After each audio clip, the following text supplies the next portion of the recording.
This is problem 2.02 from Francois Tardieu's Backgammon Strategic Concepts book from chapter 2, Should You Leave Your Advanced Anchor?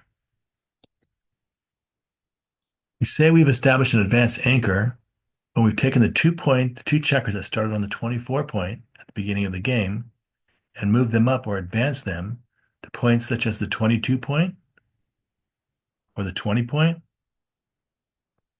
or the 20 point or the 18 point.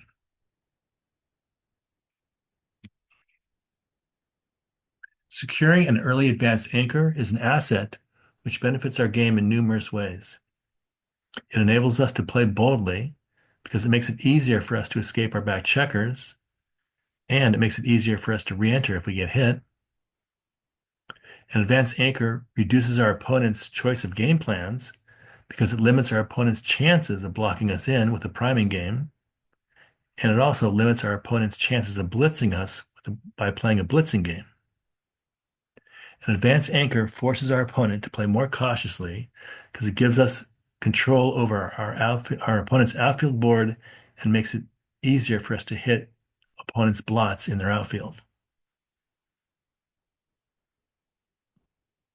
Securing an early advanced anchor is certainly an asset in the opening phase of a game, but we must know when to give it up. And several factors should influence our decision whether we should keep our advanced anchor or run from it. Factors such as the race. If we're leading the race, the pip count, that's a sign that we might want to abandon our advanced anchor. If we have a stronger inner board or a stronger prime than our opponent, that's another sign that maybe we should move from our advanced anchor if the roll is right. If the threat of being hit, if we do run one checker from our advanced anchor, if the threat of being hit is low, we should consider possibly running. And if we stay back, if our flexibility is going to be harmed by staying back, then we should think about also running from our advanced anchor. We must weigh all these factors in order to make our decision. As is usual in backgammon, there are always exceptions. Here's the position. We're blue. We rolled a 5-4. We've established an advanced anchor on the 20 point. Our home board's in the bottom right. We'll look at the two top moves and try to figure out which one is the best. One of the moves involves breaking our anchor, running from it, and the other one involves keeping our anchor, making a point in our home board instead. Those are the top two moves.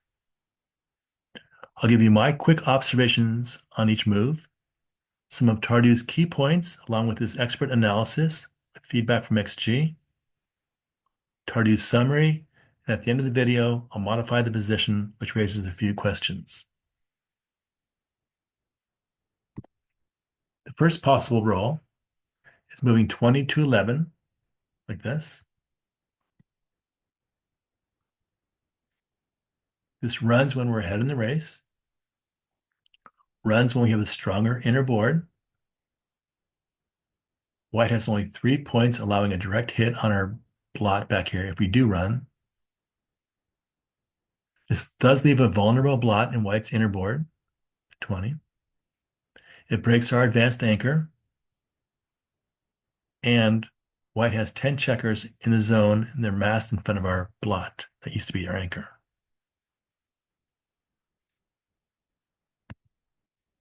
Second possible move is to make a 5th point in our home board, leaving our advanced anchor intact, like this. This does make a 5th point in our home board, leaves no vulnerable blots, keeps our anchor,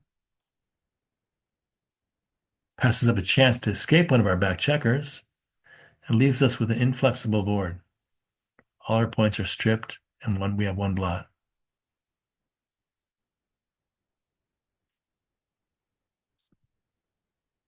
Some factors to consider. Again, we should consider running only if we're leading. If the race is even or we're trailing, we should stay. If we have the stronger inner board or stronger prime, we should consider breaking our anchor and running. If the threat of being hit, if we do leave our anchor, if that's low, a low threat of being hit, we should consider running from our anchor. If we're going to damage or weaken our flexibility by staying on our back anchor, not running, then we should consider possibly running.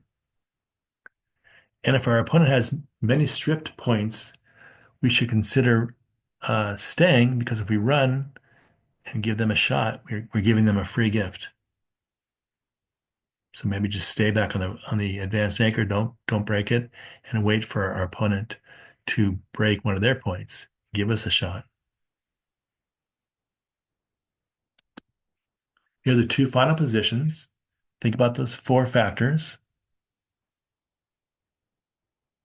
Compare the two positions. Think which one looks better to you. Here's the before and after of the first move where we leave our advanced anchor.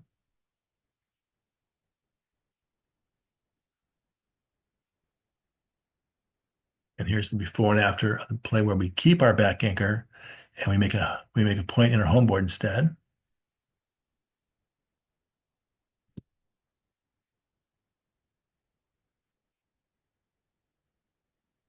And let's see what Tardieu and XG say.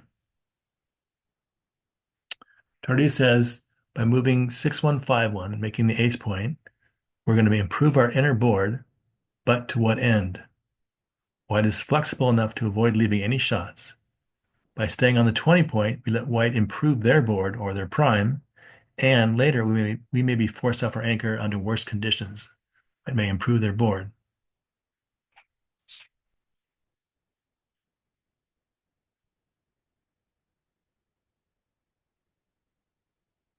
The play where we run from our advanced anchor, 20 to 11, like this, is the play preferred by Tardieu and XG. We're heading the race by 20 pips after this roll. We also have a robust 4-point board. White has only a 3 prime, so the position is in our favor. However, and most importantly, our flexibility is poor and will not get any better. With 5 checkers on the midpoint, white has excellent long-term flexibility and is flexible enough to avoid leaving any shots. We need to take advantage of our strengths and leave our anchor now. That's why this is rated the best play. Tardieu summary: take advantage of an opponent's weaker home board to run off of your anchor.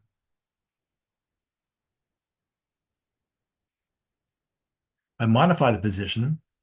I take 2 checkers off the midpoint here, bring them down to white's home board, and take 2 checkers off white's 6, move them down here into white's home board.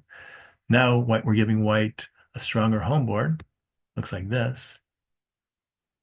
Now we should not leave the anchor. We should instead bring 2 down from our midpoint, 13-9, 13-8,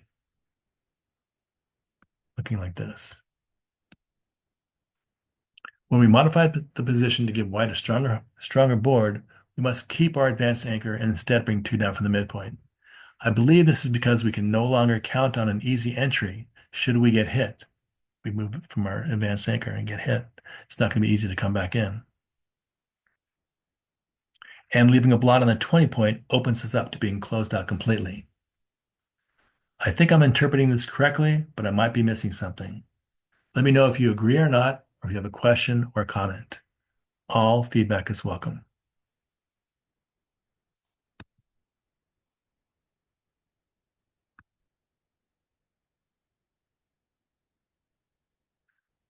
Check out Alex Eshaghian's excellent review of Tardieu's book, along with his other exceptional backgammon videos on YouTube.